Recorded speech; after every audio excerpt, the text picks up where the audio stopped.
अब मैं आपको बताता हूं कि वो कर क्या रहे हैं। जापान ने ऑफर किया इंडिया को कि 42 अरब डॉलर की इन्वेस्टमेंट करेंगे, और वो किशीदा साहब के विजिट के दौरान ये बात चली है, जो कि तकरीबन तकरीबन 5 ट्रिलियन येन बनता है।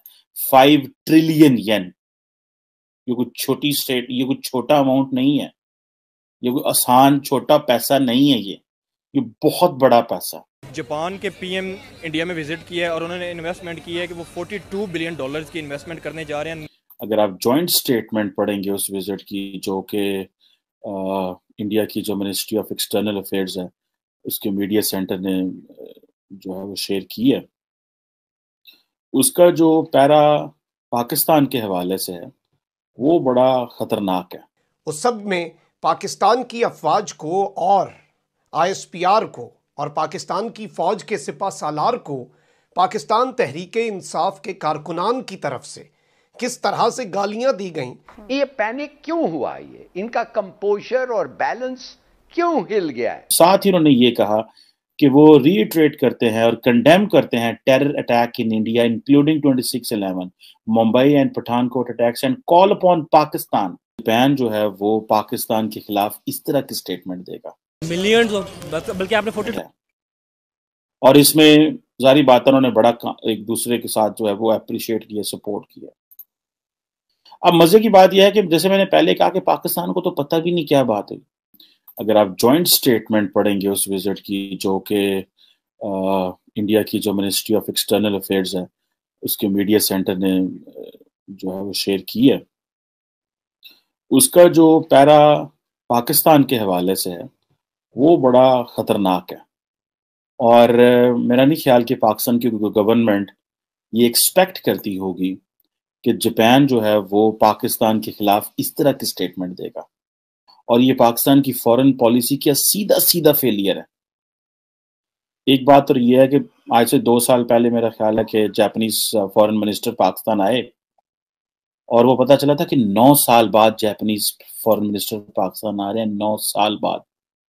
उससे ये पता चलता है कि पाकिस्तान जो है वो जापान को कितनी अहमियत देता है।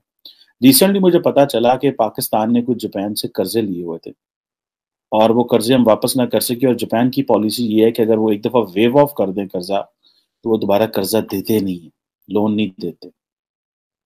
और मजे की बात ये है कि इस हवाले से मुझे मौका मिला थोड़े दिन पहले, एक दिन पहले, आई थिंक 16 मार्च को, कि जापानीज फॉरेन ऑफिस ने मुझे इनवाइट किया कि पाकिस्तान और जापान के जो 70 साल के ताल्लुकात हैं उसके ऊपर बात की जाए। उसमें मैं अकेला नहीं था, सार्क ममालिक से उन्होंने तमाम लोगों को बुलाया हुआ था, जो भी जिनको वो बुलाना चाह रहे थे। भारत से भी थे, श्रीलंका, मालदीव, भूटान, जितने भी ममालिक थे उन सबको बुलाया गया था, नेपाल से सबको बुलाया गया। और हमने वहां पे बात की कि कौन कौन से मुल्क के क्या ताल्लुकात है पाकिस्तान के, क्योंकि 70 साल हो गए थे।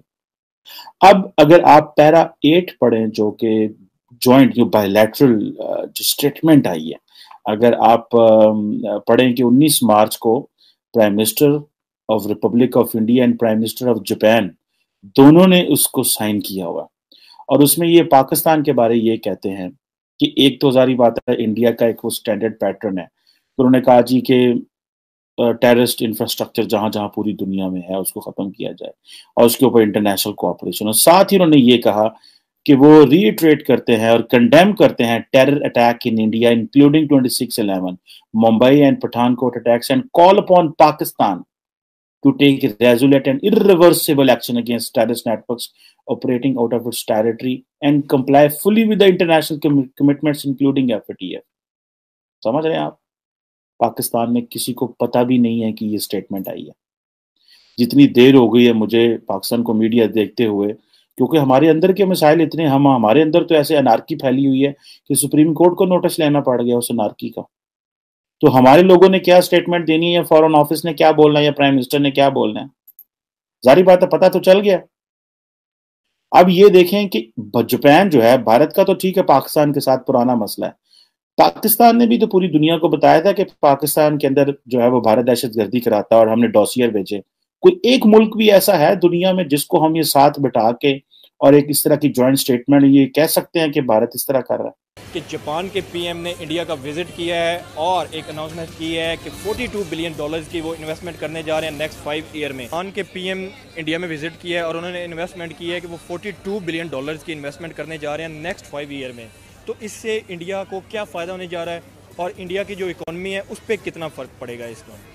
As India has a good economy. दोस्तों, मुझे उम्मीद है कि ये वीडियो आपको पसंद आया होगा। वीडियो पसंद आया तो प्लीज़ हमारे यूट्यूब चैनल सोच टाइम्स को जरूर सब्सक्राइब करें। अगर फेसबुक पे देख रहे हैं तो पेज को भी जरूर फॉलो करें।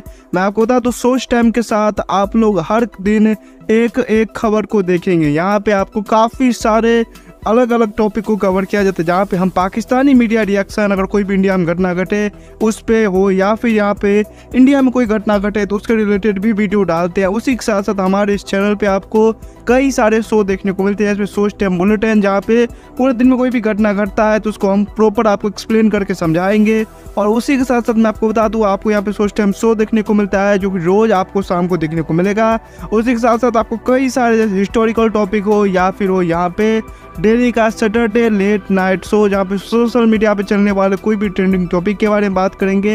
ये काफ़ी ज़्यादा हमारा जो चैनल है वाइब्रेंट होने वाला है, काफ़ी बेहतरीन आपके लिए एक ऑप्शन होगा। तो हमारे चैनल को एक बार जरूर विजिट करेगा। आप ये वीडियो यहाँ तक देख रहे हैं, एक बार जरूर सोच टाइम को विजिट करें और सब्सक्राइब करें। इस चैनल को आप सब्सक्राइब करने के बाद मेरे हिसाब से और किसी भी चैनल को आपको सब्सक्राइब करने की जरूरत नहीं है, क्योंकि यहाँ पे आपको हर एक टॉपिक के रिलेटेड वीडियो देखने को मिल जाएगा। तो प्लीज़ सोच टाइम्स को जरूर सब्सक्राइब करें।